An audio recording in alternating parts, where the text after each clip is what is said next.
In this video, we did grid heater delete on my 2016. We actually recorded that video about 3 years ago now, just over 3 years ago.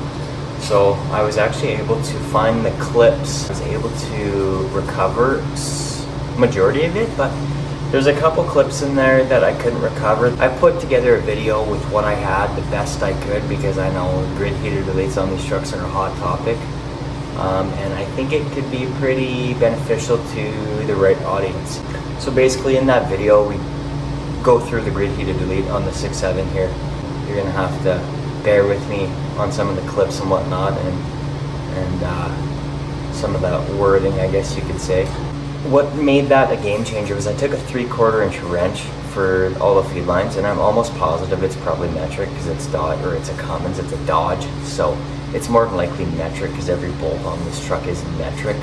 But I used a 3/4 inch wrench, and for the 5th and 6th cylinder, it's pretty tight getting it back in there, so you just grind the sides off that wrench, just thin them down, and it works perfect to fit in there.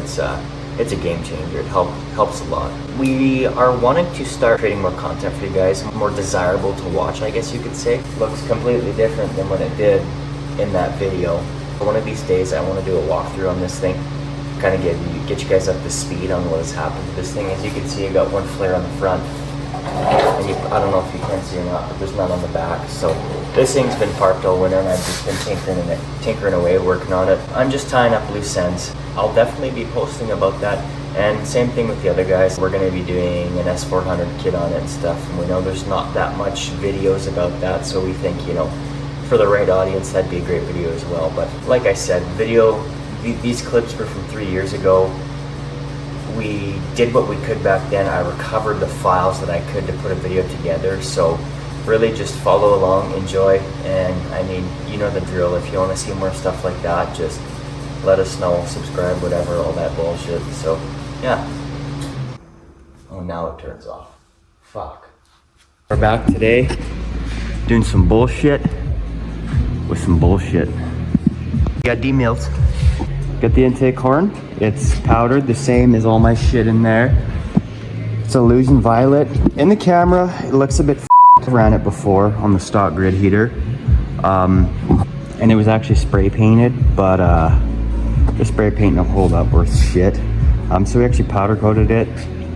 Got a little shy on the powder coat here, but f*** it. And we got the BD threaded intake heater here, so we're not completely deleting it because, you know, Canada. And then we got GNR's grid heater delete here. I had quite the run-in with their coolant reroute. That was horse shit. So hopefully that proves itself. All gaskets here. I'm only going to be using this graphite for the actual plate and this for the intake horn. These are for the throttle bodies, if you have like a throttle body delete on a stock horn. But yeah, and also we got these Mickey Mouse plugs because it's a Saturday and I forgot to go get 1/8 NPT plugs. I had 2, but my buddy borrowed them and he never returned them, so f that guy. So it's got this Mickey Mouse tubing fitting. We disconnected the batteries because you're going to be disconnecting some plugs and shit. Yeah, we'll get some light in here and we'll get propped up, and then we'll start ripping and tearing shit here. Start by loosening this clamp off. It's an 11 mil and it's f***ing on there. So just take a screwdriver, go around, bust that pussy open. And you got a plug here, and then you got a throttle body one there. It's kind of a to get to, but you do that. That one's been unplugged ever since this thing was deleted. And then I'm pretty sure there was one more. No, that might be it. All right, so what we'll do is we'll come, just unplug it. It's easy if you push these clips forward and then back off. That's the easiest way to do it. Now, what we're gonna do is we're gonna bust those bolts off there. They're normally a 10 mil, but I put Allen key bolts in to try and give it some fucking flavor. Cleaning up that little oil mess from that tube there, because I don't know why it's fucking leaking, but it is. Gross. And yeah, so we'll get set up and we'll start doing that. Flavor. Yeah, boy.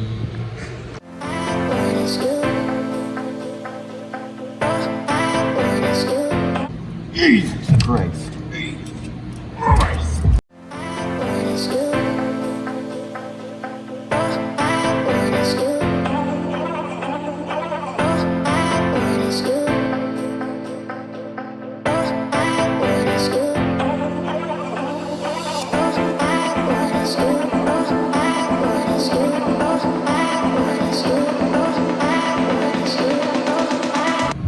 truck so fast it'll make you fart in shit.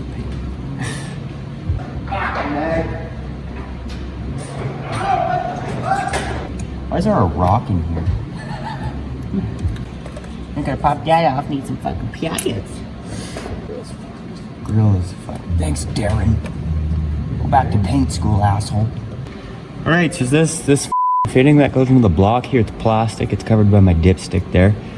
You're gonna have some oil come out, so just get ready to grab a rag or something and just plug the hole off, but it's a 3/4.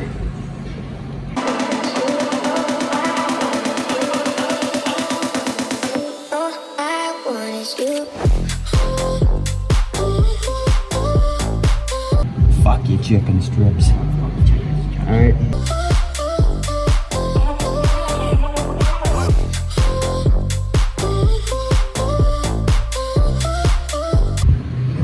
On the stock horns, this bitch right there, that's a 10 mil. Get him off, and then I have another Allen key bolt back there.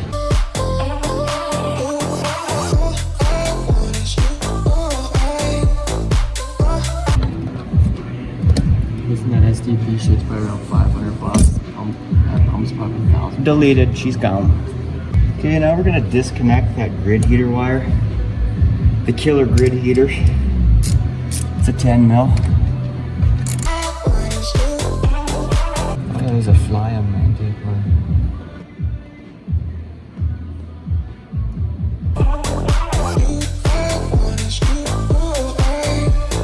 And I also plugged off the intake, or the cold side pipe here, because I don't want no shit getting down in there. So that's fucking plugged off, that's good, bud. That out of the way, 'cause you definitely will not be plugging that back in. And then there's another oil fitting sitting in the back here. This is for crankcase pressure of some sort. We're gonna take that guy off and plug him off too. All right, so for extra caution, I blew it all out with air. There's like rocks and fucking dead bees and shit just chilling. So I thought it was probably the best to blow that out just to play it safe here. And I got that foam piece out. Just kind of lift it from the back and then you can just pull it straight out. Don't need to disconnect that plug there. I just, that one out, took him out, sitting up top. And then there's just this plug here. I just took that off and I was able to just lift it up and just pull it straight back. That's what it did, she's sitting on the floor. And I am gonna put it back in. It had to come out, it was in the way. So what we're gonna start doing is we're gonna start taking these fuel lines off and we're gonna start setting them down and labeling them so I don't get lost, I don't lose track. So they're all a 3/4. We got the fuel rail removed. It's kind of a pain in the ass getting back there. But it's out, the grid heater is out. So just vacuum all your bullshit out, make sure it's clean, and then just drop your new plate on. So the gasket goes in this way, the stick piece goes in the back towards the edge out there, or you're gonna hit that sensor where it goes in.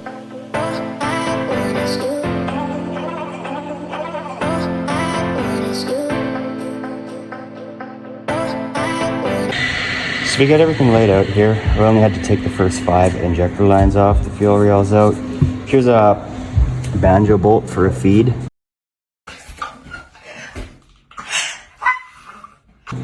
It goes on the side of the rail right here.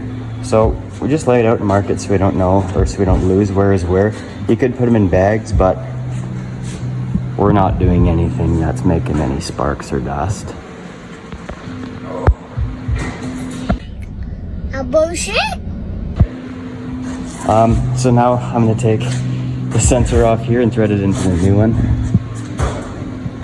I got it sitting up in here already. That last 2 injector lines are but take your time with it and you'll get it. So I'm gonna get a couple bolts in, get that sensor in, and then throw the fuel rail back on quick here. Parts actually arrived. So this is just my sensor. 1/8 NPT plugs instead of these Mickey Mouse fucking ones.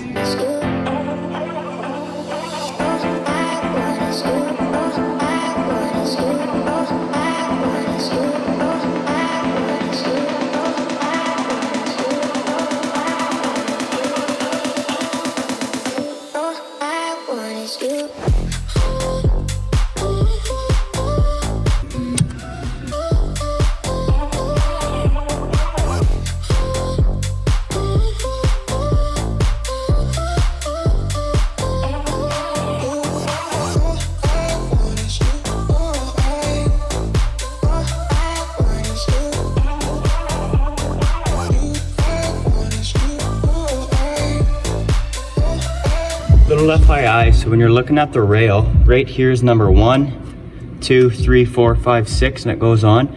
For number 4 injector line, you're number 3 on the rail here. It's just a weird line the way they have it shaped. It's kind of like a similar setup to 5 and 6 there.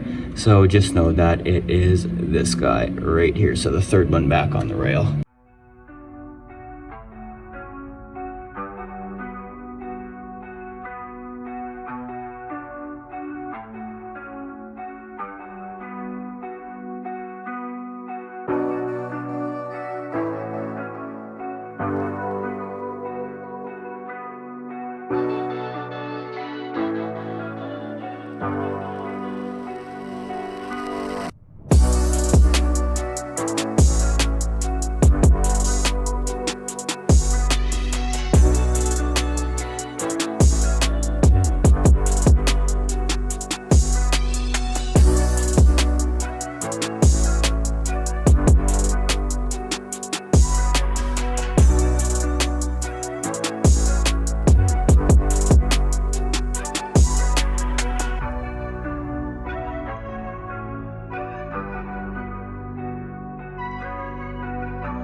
You can see this one's a little bit worn out, so we're using 111s right there. So the harness for the one sensor that was poking up on the grid heater there, I'm not sure what sensor it is. I don't know off the top of my head, but this kit didn't come with a, like an extension plug, so you gotta extend the harness. I tried to cut zip ties down below and yank that harness up as high as I could, but I had no luck at all. So I'm pretty confidently saying that might be your only option to actually get this thing long enough. No big deal. I mean, just chopped it, soldered the wires. It's fuck all. There's a couple plugs here and there, and then these CCV fitting tubes, which I gotta wait for this one till the intake horn is in, but this back one here, it can be installed. So we'll just pop this guy, or drop it. So they're a 3/4, so just get that snugged up.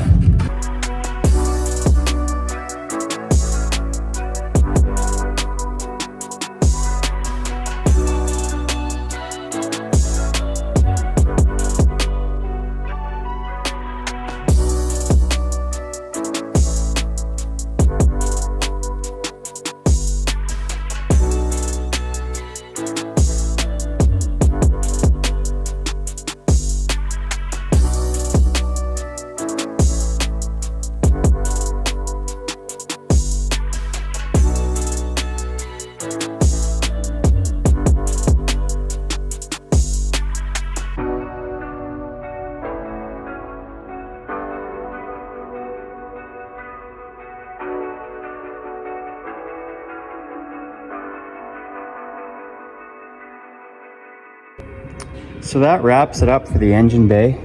Literally the end result. I have a couple things to mess around with on the intake here, just positioning, and I'm going to reconnect the batteries, and then we'll do the first start. If it cranks a couple extra times or a couple more times than usual, I would say that's totally normal. Your fuel rail is basically empty. Your injector lines are empty. It's going to happen, and this being a push button truck, it's going to be interesting to see. We can only, fingers crossed that everything goes good. So if you are doing this grid heater delete, you need to get a tune from one of your tuners to shut it off. But I got the BD thread-in one here because I do live in Canada. It's not the best, but it works. I've already ran this intake horn for X amount of time, but I took it out a while ago. But I'm gonna fuck around a little bit, and then I'll get back to you on first startup. Okay, ready for a startup here. Everything's powering on.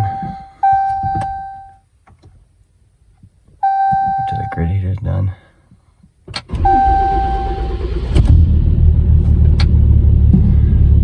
bad. All right, so we're getting on the highway. I'll show you what this